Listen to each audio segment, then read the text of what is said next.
This is Fresh Tracks Weekly. If you're watching on YouTube, I started to break these videos out into segments. So we start with an intro, kind of a crew update, then we jump into the news segments, and then the third section we finish with a deeper dive this week in which we're talking about ideas to fix Montana's elk management. So you can scroll through the bottom and you can see the different segments of the show.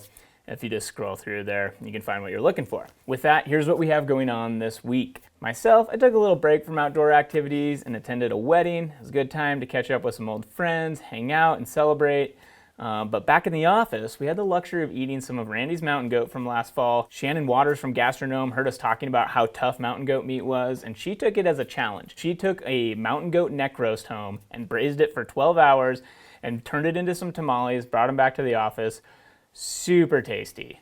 Shannon is a chef who also has worn many other hats within the food-related industry, but she owns and operates Gastronome, which is located here in Bozeman. They make ridiculously good dehydrated meals. They use super high-quality ingredients. They spend a ton of time testing each recipe, making sure they rehydrate well. Without a doubt, the best dehydrated meals I've ever had. Very high-quality product. I'll put a link in the description if you want to check out the website. Yeah, highly recommend it. Dale is currently out of the office chasing bears. We've seen a few updates from him in the field, and he is seeing some bears, so that is exciting. We're gonna have to get the full report when he gets back. Matthew continues to catch some more salmon out on the coast. Looks super fun, super tasty. But for the fishing report here, I'm gonna toss it over to Michael and what he's dubbing the fishing corner. It's Michael back here in the fishing corner. Last weekend, we went to the Missouri, my girlfriend and I, and did wind up catching some fish on dry flies, which is really cool. Yep. First try. Oh, karma. Just right away. Oh, yeah. Oh, that was totally like, I just guessed that it was on.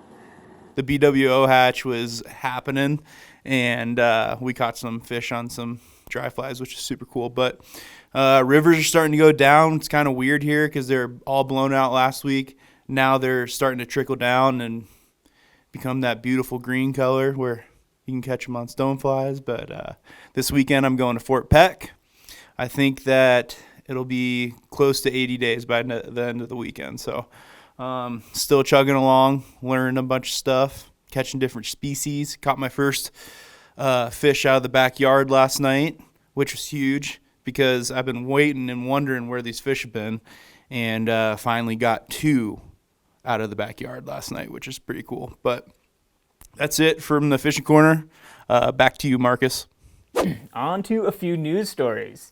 A moose study in Maine has shown that winter ticks are responsible for killing 60 out of 70 moose calves that they have collared. It's crazy to think that a tiny little parasite as small as a tick can kill an animal as big as a moose. But the winter ticks have been increasing nemesis for moose, especially in the southern extent of their range. These ticks will latch onto moose sometimes tens of thousands at a time, and they'll kill them through anemia, basically sucking them dry. Not a pretty way to go. These moose also try to rub the ticks off, scraping off a lot of their hair in the process, giving them this really mangy look. Sometimes they call it ghost moose. And moose are generally pretty scraggly looking when they're shedding their winter coats and going to their summer coats. But researchers have started to notice this happening earlier and earlier, sometimes even noticing moose rubbed in January. So not good. In the northeast U.S., numbers of ticks have skyrocketed, creating a lot of issues related to this. Adult moose can withstand a decent tick load, but these calves, as shown by the study, don't fare as well. Warming temperatures and shorter cold seasons are having a big impact on these tick survivals. One good cold snap or a good blanket of snow often kills these larvae, but when you have less of these cold events occurring, more ticks survive, more ticks find the hosts in the moose. One hypothesis is also that the moose density is so high in certain areas that it's creating this large pool of hosts and allowing the ticks to spread easier. Also, management of the commercial forest has created really good moose habitat, and there's no main predator in that area. So the moose population has also increased a lot compared to historic levels. Now you have this tick acting as a predator in this situation, bringing the moose population back down. So one of the things they're looking at in the study is that if they reduce adult moose through hunting, can they create a healthier herd overall? Basically, they separated the study area into 2 sections. One spot, they have the original regulations, the same level of hunting pressure, and the other, they have liberalized seasons, more moose tags given out, seeing if they reduce density back down, will it create a healthier moose population? It'll be really interesting to see the effect of this study. Definitely going to be one that I'm following along with. The Fish and Wildlife Service just released a revised proposal for Mexican wolf management, which includes removing the previous population cap. So currently, there's believed to be around 196 Mexican wolves living in the United States. So this new proposal will also restrict permits for killing wolves, which are preying on livestock, making it more difficult for ranchers and wildlife agencies to get depredation permits. From what I can tell, people are upset about this decision for various reasons. Some hunters and livestock producers have voiced concerns about increased pressures on game animals and livestock. While on the flip side, you have members of environmental groups who don't think the proposal went far enough. They want Fish and Wildlife Service to conduct more releases of adult wolves into the wild. Jim Heffelfinger recently gave a talk on Mexican wolf recovery at Texas Tech. It's on YouTube. I'll put a link in the description. But he gives some really good information on the whole story of the recovery effort, how we got to where we are now. Jim was on the Mexican wolf recovery team from 2010 to 2013. He actually resigned from that team due to what he thought was poor science. But then again, Jim was on a different wolf recovery team that put out a report in 2017 that's kind of used as the blueprint for Mexican wolf recovery currently. So what I have found is there's a lot of controversy surrounding the various topics and facets of this story. There are people who disagree with Jim and his colleagues and their science, but Jim has then written rebuttals into those people's responses. It's been a very interesting back and forth. Anyway, mostly we can agree on that historic Mexican wolf populations existed throughout Mexico, moving into the southern U.S. and southern Arizona and New Mexico. About 90% of their range existed in Mexico and 10% existed in the United States.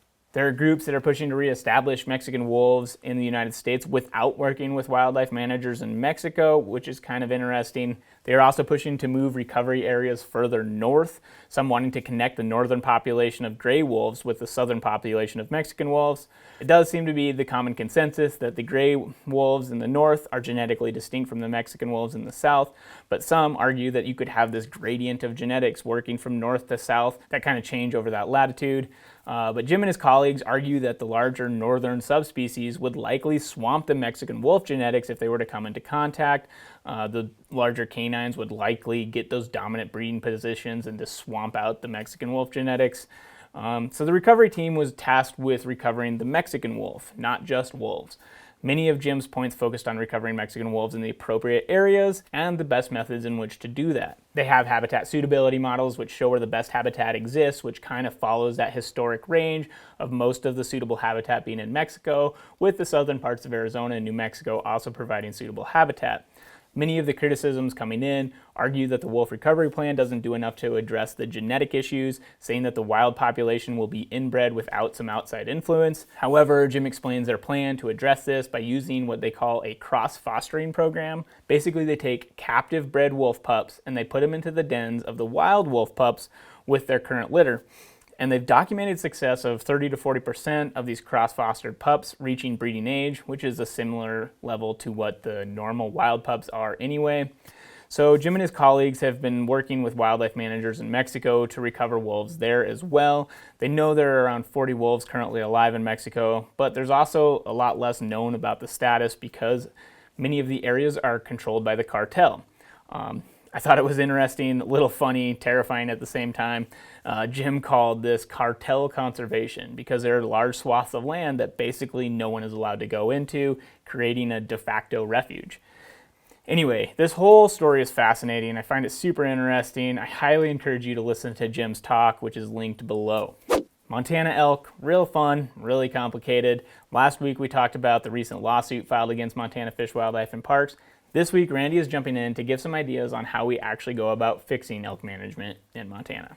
So we're jumping into some ideas on how do we address elk management in Montana? Because if elk management's seemingly broken in a lot of respects, oh man, how do we fix it? Because they have the Montana Elk Citizen Advisory Committee, and then there's PLPW, Private Land, Public Wildlife, working on it. There's the Elk Management Plan Committee.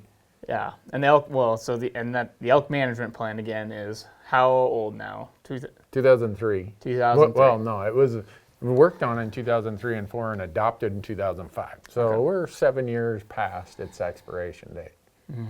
We had several people email in some ideas to fix elk management, but anyway, I'm curious what you think, because I think one of the big ones that I like, and I mean, I don't know the answer, but one of the things that I think is an interesting idea to address some of the problem is revamping and changing up block management. And block management in Montana is our public access program, Yep. where FWP, with licensed dollars primarily, funds,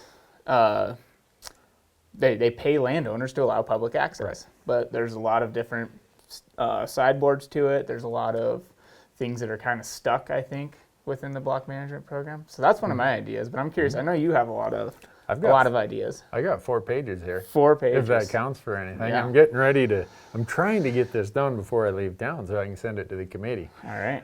I've been on the phone with a couple of them. But to your point of block management, that's one of my comments too, is don't tie elk management tools to trying to leverage private land access. Attempts to use access within management have failed in Montana. We have an access program called block management. Right. If that's not working to get us access to elk, fix that program. Don't do all these crazy workarounds and other goofy stuff. Right. We have access and we have management. Decide which ones they are. Yeah. And fix whatever it's supposed to do. So that was kind of my thought on the block management one. Here's my, I don't know if this really works here, but I'm kind of giving a preface to how I think this should be approached.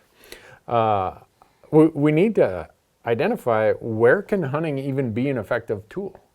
Yeah. So focus on those areas. Don't waste the time, the resources, and the goodwill among us and landowners trying to solve problems that are created by inaccessible elk.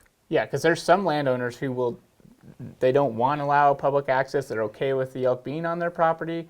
Yep. Or, I mean, I don't know, So and then everywhere in between, there's people that, you know, want all the elk off of their property, and then there's people who are perfectly happy hosting 2,000 elk year-round on their ranch. Right. So in those instances, let's identify what we have. We don't have an elk problem. We have a neighbor problem. Right. FWP is not in the business. Hunters are not in the business of solving neighbor problems. Let's focus on true elk problems. Right. People not allowing anybody to, but I guess, let me restate that. Landowners who opt out of any type of solutions with their neighbors or with the agency or with hunters, that's fine. It's their property. They can do whatever they want. Yeah. But the entire system isn't supposed to be reorbited to address their decision to opt out. So let's focus on the things we can. This one's going to be really, you ready for the heat that's going to come with I'm ready. this? Let's hear it. Shorten elk seasons in Montana. Which is the opposite direction that we've been going the last few years. Yep. We can hunt elk in Montana 6 months of the year. Or more in some cases. Yeah. Which is So, crazy. here's my comment. We currently have the longest seasons of any western state. As our seasons have gotten longer and longer, the problem has gotten worse and worse. Hello? There are studies, and I've read them, that indicate that the longer, over a longer period of time, year after year, that elk are pressured, the more they're attracted to private lands that are void of any hunting pressure. Right. You're training them. You're essentially creating a permanent habit Yep. for them to stay in those areas where they're not going to get killed. Yeah, Which, and it makes sense. Your point of calling it permanent is super important, because these aren't elk now that are just going there for a couple months.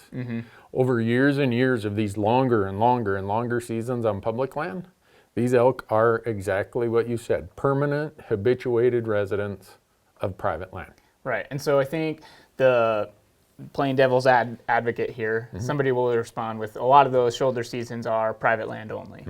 So can you explain how it's still, Because if we then, so everyone wants to look at it as public and private. right. Okay, we know that the shoulder seasons for the most part. They're not supposed to be on public, but they're expanding to that. Yeah. But let's just look at the private part. Well, within the private, you have those who are willing, want to participate, want to be in solutions, and those who don't. Right. So if you just go and then hammer all these elk here, all they do is move over to the sanctuary ranches that don't allow it. They say, I'm not going to be part of the shoulder season. So they go over there, they're off limits, and what happens? They come back as quick as the shoulder season ends. So rather than looking at it as public-private elk, you want to look at it as accessible versus non-accessible Right. elk. Yeah. Who are the willing participants? Because Montana has a ton of super high quality landowners who've been trying to be part of the system. Yeah. And they want to do whatever they can to be, if you want to call it, the good neighbor to their neighbors. But when new people come in, and in terms of acreage, they're acquiring huge numbers of acres. Right. And their property values are increased by having super abundant elk. And they bought these for the sake of, I want to go elk hunting. Yep. That's a completely different incentive than the person who is making a living on this ranch. So we need to get away from the dynamic of public versus private as the only way to look at this. Within the private sectors, we have to start looking at where are the places where people are trying and where are the people who just opted out. And if they opt out, you know what? You're being a bad neighbor. There's, among those landowners, they're going to have to sort that out because that's not something Fish, Wildlife, and Parks can do. We can't, I would never support something that forces hunters on private land. So if someone doesn't want hunting as the tool, that's their right. But where does that leave us as other tools then? Yeah. It yeah, doesn't. exactly. So that's not a specific idea or policy. Here's one that's on my list: eliminate shoulder seasons. They started out as a short-term experiment, and the effectiveness was going to be analyzed before it expanded. Right. As quick as that legislative session ended, it was shoulder seasons for everybody. So we had the expansion happen, but we didn't have the analysis of any effectiveness. So we're now 5 or 6 years into shoulder seasons. The problem has just gotten worse. The concentrations of elk on inaccessible lands is just, it's exacerbated. So why do we have it? Let's not pretend it's working. It's not working. Then this is another one. I submitted to this when the state was doing their season setting this winter. Private land only, antlerless elk tags. Right. Which, if I remember right, there was someone who kind of proposed that, but it didn't get shut down. Do you remember exactly what the reasoning? The reasoning was that, well, I think it was too good of a solution, and it didn't get them to where they wanted, which was bull elk tags. And I think that's the other thing too, is what we need to beating around the bush here. But like, a lot of the pressure is to get more bull elk tags, which with the, the supposed issue is we have too many elk. Right. Bull elk tags don't do anything Nothing. about too many elk. Right. And so that's in my comment. Our problem is not with too many elk on public land. It's the concentration of elk on private lands at certain times. Yeah. Many landowners want relief from the elk when the elk are present. I suggest replacing shoulder seasons with unlimited numbers of cow elk tags available for use on private land only. Statewide, or at least within the districts that are over over objective. Yeah. And then try to make those available for the most part in the general season when people are hunting on public. Yeah. That way, if they do go in there, because a lot of these landowners will do this, they want these out of their hay meadows. Right. Well, if they start hammering them, guess where the elk are going to go? They're going to go onto public where they're accessible. Yeah. So let's not have season dates that create almost like this same disconnection that the private landowner who opts out. By not having pressure all across the landscape at the same time, elk just go to the places where it's not there. So private land only tags would be a great tool for those landowners who need it. Now this one again this gets more into crop damage and depredation or whatever you want to call it. We have landowners who are incurring significant property damage, crop damage, when hunting seasons aren't open. Yeah. And I know this is going to be controversial, but I think we have to look at what is hunting and what is damage control. Treat them as two separate things. Gotcha. So if we have elk out in a cornfield, out in the eastern Montana river bottoms, they are destroying corn. I mean, Right. if you've ever seen elk in a cornfield, that's a problem. Right. And that's happening in July or August. Gotcha. Yeah. Well, and so Montana currently has game damage hunts. Right. So, which is separate from shoulder season, which is separate from the general season. Right. So, what do you think? Are you thinking game damage, like under that same program, it needs to be run differently? I guess. No, I'm saying do them and use them for precision. Gotcha. Not just like, oh, well, yeah. And this is probably going to upset some people, but I don't really care who goes in and does the hunting under game damage seasons. I'm starting to hear a lot of complaints that, hey, you have these hunt rosters or you have whatever, and you send people out here and they don't have the experience or skills to know how to get rid of some of these elk.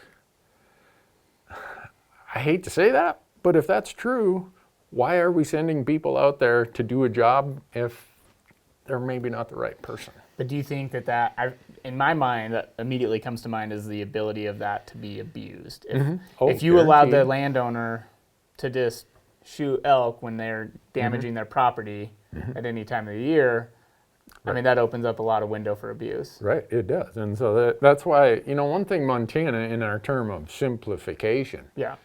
we've tried to act like managing elk should be just easy. Oh, let's just make a one size fits all. That's not going to work. Yeah. We have to work harder at this. We can't say what's good for the elk in Region 1 in Northwest Montana is the same thing that's good for the elk in Region 7. Right. Or the landowners in Region 1 and the landowners in Region 7. This is actually going to require thought and work. And these damage seasons are part of that. To prevent those abuses that I agree certainly could happen. It's going to take some work. But the majority of landowners just want the elk out of there. Right. They're not there saying, boy, how can is there some way I can finagle this program to my benefit? So. Yeah, I think where it starts to get interesting is, with bull elk, particularly. Right. I mean, you're talking money, you're talking irrational behavior. People go crazy over bull elk. And that's And why so- in some states that have these depredation programs, it's actually a drawing for bull elk in depredation hunts. As a general rule, if you go in there and start popping at these cow elk, the whole group's getting out Right. of there. It's not like the bull elk are going to stand around and say, "Oh, I know you don't have a tag for me." No, they're Yeah. they're getting out of there too. Yeah. So, I think there's a lot of ways that we could make some improvements that could happen pretty quickly. There's always someone who's quote unquote ox is going to be gored, or their bull is going to be gored, maybe in this case. But I think we got to be true about what we're trying to accomplish. Are we trying to control elk numbers to some number that's tolerable for these landowners that are definitely having impacts? Or are we just trying to get more bull elk tags for people who came and bought property under knowing that this is how things work? They buy the property and then it's like, oh, let's change the law. Let's change the regulation. Yeah. No, if you bought property, you bought it knowing how Montana's been doing it forever. Right. We're going to do the smart things. We're going to do what's best for the land and the elk and hunting. But the whole thing isn't going to be pivoted to orbit around some new folks who showed up here and want the law changed because they want more bull tags. So Yeah.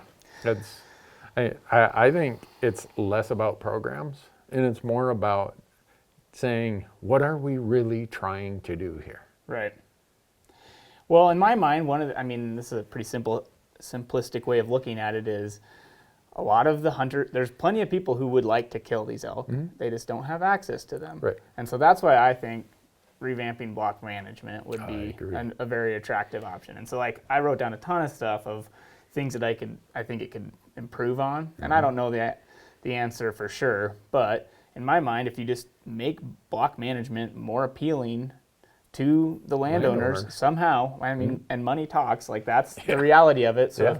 and whatever, I mean, I feel like block management needs to hire really good block management coordinators. Yep. It should be a very, like, highly paid position to develop relationships with ranchers and work together to create a public access program that works for both the state and for the landowner. Right. Because I feel like there's a lot of stipulations, and I mean, which need to be in place so it doesn't get abused by any one party. But I feel like having access programs in the areas of need, like elk, like let's focus on elk, because right now so much block management, I don't know how many tens of thousands of acres are just stubble fields, which it's like maybe let's reallocate some of this towards where we're having the most issues. And the reality of a lot of the funding comes from license sales of elk, Big game, yeah. non-resident like elk licenses. So why don't we reallocate those towards areas that would actually help solve the issue? Yeah, that has been presented to the PLPW in 2000, the Private Land Public Wildlife Committee, another committee that's supposedly working on, well, they work on a lot of things, but maybe they're working on elk. But they have, the block management program's kind of been their purview. I think it was 2015, they asked me to come and do a presentation of all the state access programs with private lands that I'd been familiar with. So I did a ton of research. I talked to all of the program managers in Wyoming, in Idaho, in Kansas even, Arizona. A lot of these states looked at Montana, because we were kind of the first one. They're like, that's a great idea, but they've taken it to newer and more creative places. Montana, we were the first ones to do it, but we're still kind of in that same mode. So Wyoming would be a great example to look at, because they scored the system based on what access you have to the wildlife, but also what adjacent public lands could that open access to. Right. And that gets scored higher. And they don't have nearly the low dollar number caps that we have in Montana. So if you think about really good elk hunting, how is block management that's capped, I think, at $12,000? Yeah. Going to compete for high quality elk when an outfitter will come and pay $40,000? Right. Yeah, and to me it just seems like there's a huge focus on acreage and not necessarily access to wildlife. It's like, okay, so here's 20,000 acres that has 3 pheasants and 1 antelope on it, or here's 400 acres that has elk that run through it every single day. It's like, which one's more valuable? Yeah. And so that's, I feel like the ranking criteria needs to be adjusted for sure on what should be block management, what should, or Yeah. And also developing relationships with ranchers, because I've heard stories of, block management coordinators that just don't know how to talk to a landowner and have essentially lost access because of their inability to communicate and develop a plan and like come up with a solution that works for everyone. Yeah. And so that's a huge issue in my mind. Like, it needs to be a very serious thing where you can actually communicate with one another and come up with ideas.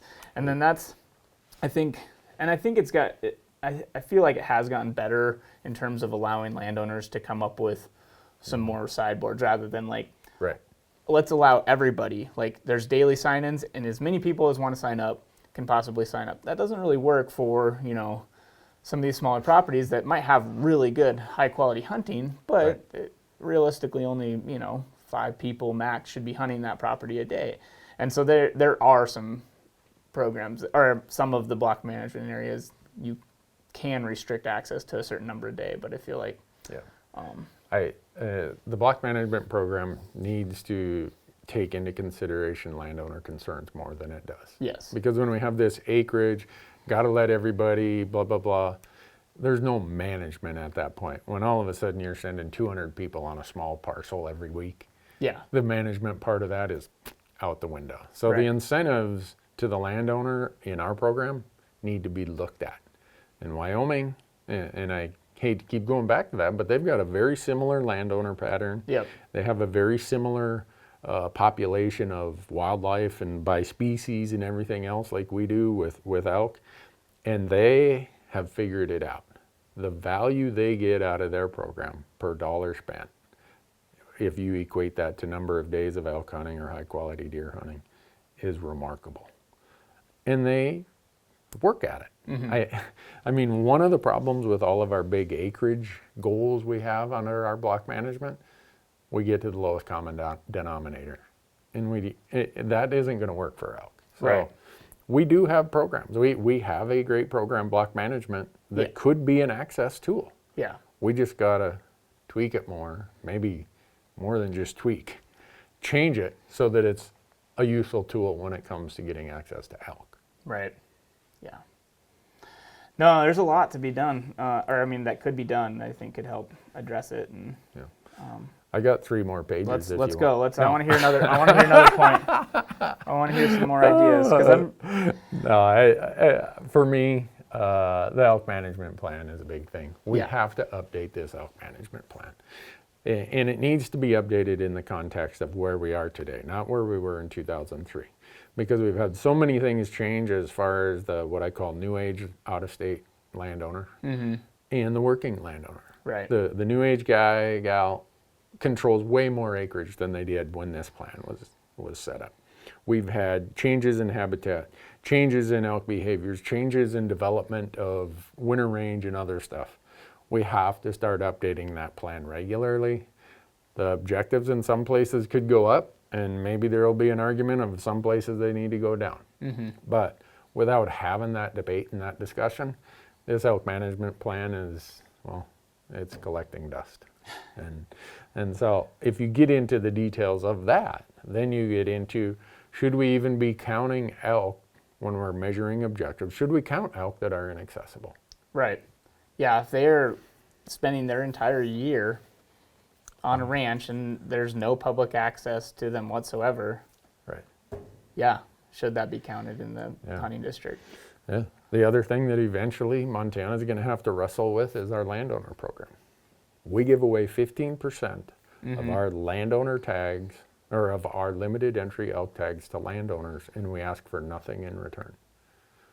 We don't get higher objectives. We don't get management for elk, properties managed for elk. We don't get access to adjacent or landlocked public lands. At the time when the program came in place, I think it was just a gratuitous, hey, we appreciate you guys. Yeah. But now it's, I have to ask, what's the public getting for that 15%? And how do we tweak and change that? And that's going to open a whole new can of worms. Right. But Well, on top of the landowner preference thing, there's also the 454 program, right, which is being pushed a lot more by the department and some of these committees of like, how do we change and revamp the 454 program to get more use out of it? And what it is it's essentially giving landowners permits, bull permits, either sex permits, in exchange for public access. But to me, it's like the ratio seems to change because I think it was supposed to be the ratio change went from 1 to them, 4 to the public, to 1 to 3. 1 to 3, And and then the then- public is also defined as. I don't understand who's selecting the public members. That's the great. Because that's not it. I mean, and I get like I don't think that's necessarily been abused, but in my mind it could be open to abuse because I think it's mostly what I've seen quoted is it's going towards disabled people or it's going towards youth hunters, which is great. Yeah. But this seems like, well, how do you what if I have my kid's a youth hunter or whoever somebody's kid is like. How do I apply for that tag? Right. There's no application online. It's like you have to know somebody. And so it's like, what is this public access you speak of? Like, there needs to be more transparency on where those people are coming from in my mind. And maybe it is more transparent. I just can't find the information. No, the transparency builds trust. Yes. And the transparency of that program is very, very low. Yeah. And I think the department would be like, yeah, we could probably do a better job with that. I think the public's like, you better do a much better job with the transparency part of that program. So, yeah, we got all kinds of different things. Montana has tried all kinds of stuff sometimes it wasn't the department's idea, it was a legislator's idea, or it wasn't Hunter's ideas, it was this one, or sometimes it was, whoever had an interest in trying to solve something. But and then we can get into the whole Montana licensing program. Our licensing program for non-residents is a contributor towards this. We need to simplify that. That thing needs to be burnt down and rebuilt. But again, that's a whole nother part. But licensing programs and the allocation of tags and how that happens ends up being a complicating part to these kind of situations. So, but I could go on and on. So one thing I do want to address before we wrap it up. So multiple people emailed in, and I've heard this so many times, as it keeps getting brought up, of for some reason, giving out landowner tags as a method for solving this in terms of like transferable landowner tags. Like, this would help solve the problem. Can you explain, like, because in my mind, other states do that, and I feel like a lot of Montanans have been very opposed to that. Right. Can you articulate why transferable landowner tags are not great and not a good idea for Montana? Yeah, I mean, I could make a case that if you look at New Mexico, you'd say that's exactly what I would never want to be, as in terms of landowner tags. I would say some could make the case that if you look at Nevada, what Nevada gets for that very small percentage of tags they give to landowners, they get access to adjacent public lands and landlocked public lands. They get higher elk objectives. Nevada's elk objectives in their elk plan is now 4 times what it was when they started. So some could make the case that if you could find a way to tighten this up and keep it as agreed to and not, have this creep of, well, let's do this and let's do that. It seems like in Utah, New Mexico, probably Colorado to some extent too, it seems like it just continues it's like once they got their foot in the door, it just keeps growing and growing and growing. Now, like Utah and Ranching for Wildlife in Colorado, they get to set their own season dates. So they're in there hunting bull elk with a rifle in September, and then the public gets to come in and mop up the joint. One public person gets to come for every 10 private hunters. Well, that's not how it started. It started like 1-to-1 ratio. So it's a very controversial thing just because of how it's been abused in so many other states. Yeah, because Nevada makes it look somewhat appealing if you can keep it at that level, but I don't know. It makes me nervous every time I hear people talk about it. I just don't. I'm not nervous about it anymore. I just think Montanans got to look at it and say, what are we getting for what we're currently giving away? Because Montanans can say we got it all figured out because ours aren't transferable. Right. But we're giving away 15% of them. That's more than Wyoming gives away. That's more than Idaho gives away.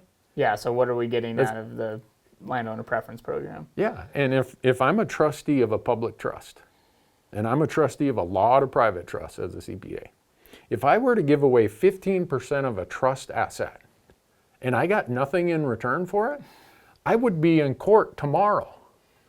So if you're a public trustee in Montana, you better hope someone doesn't show up and say, hey, what are you getting me for that 15% that you're giving away? Because they're not getting anything for it right now. Not higher objectives, not access to, I don't even care. I think most hunters have written off access to deeded private land. Yeah. They're like, if it's your land, do what you want. We don't want access to that. Hunters are just trying to figure out ways, how do I get to the public land? That's why we see corner crossing cases in Wyoming. That's why so much emphasis on block management and other programs. Yeah. How do we get access? But if you don't want to provide access, I don't think we should waste our time trying to force it. Yeah. Yeah. So let's focus on, all right, where are elk accessible? Yep. And how do we manage for places where elk are accessible? And I think our task would be a whole lot easier. It wouldn't be as easy for the complicators to come in and muddy the water and say, oh, there's too many elk, but yeah, we want more bull elk tags. I think us trying to solve problems that we really can't solve, like bad neighbor problems, drag us into these quagmires that get us to where we are today. Yeah. Yeah, and we could talk about it forever, but I think nobody knows the real answer, which is why we're in such a pickle with this one. But yeah. No, I appreciate you diving into this stuff, Marcus. I can't imagine some of the emails you're going to get afterwards. Yeah. Bring it on. I'm curious what people's thoughts are. Yeah. So. If Mark Twain said whiskey's for drinking and water's for fighting over, well, he never saw elk on the landscapes of Montana. I don't know. It's not even fighting. It's litigating. It's legislating. It's Yeah. all kinds of things. Yeah, for sure. So feel free to email us, weekly@freshtracks.tv. Nope. weekly@freshtracks. Oh my gosh. Just put the thing I'm down. just going to write it on right the down thing. here. There you go. Yeah, it is .tv. All right, thanks for watching. All right.